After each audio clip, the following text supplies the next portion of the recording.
My name is Jeppe Andersen, pronounced in Danish. I'm a landscape architect. I'm educated an architect. I actually started as a sculptor, but at the Royal Academy in Copenhagen. But then my father became the professor, and I thought that's not good. So I went to architecture and studied architecture. And then after that, I continued as a landscape architect and have been working as a landscape architect all my life.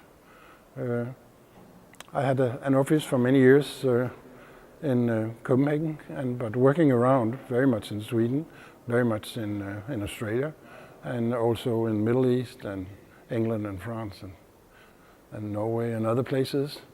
2 years ago I became a professor at the School of Architecture in Oslo, and now a full-time professor there. Dropped my office in Copenhagen and have my office in Sydney and in London now. So we are still doing things, but not in the same scale as we did before. So I'm a landscape architect. Basically, the talk was about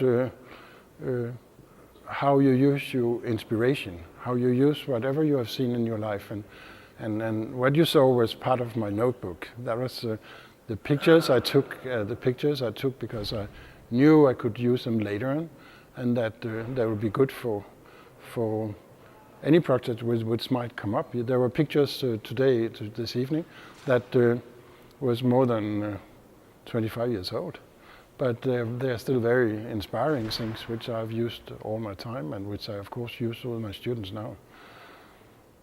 What we're doing is basically to try to transform, change things to the better. You can say that one of the most famous landscape architects was Capability Brown, who got his name because he said, this landscape has a capability to be changed. And I think that's what you very often come and see. You come to a place and you see, yes, I could do something here. I could change it to the better. And how do you know that that's better? Well, that's the experience. This is a profession where it comes by the years, and you get more and more experience over the years. You accumulate all the time. You get better of understanding things, better of finding out how to solve it. When I was 30, I thought that maybe one day you will run out of ideas.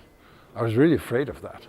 But the opposite happens. It gets easier, and you get a way of putting things so that you're not afraid of the white paper or the mouse or the computer. You'll always come up with something, a solution for a place.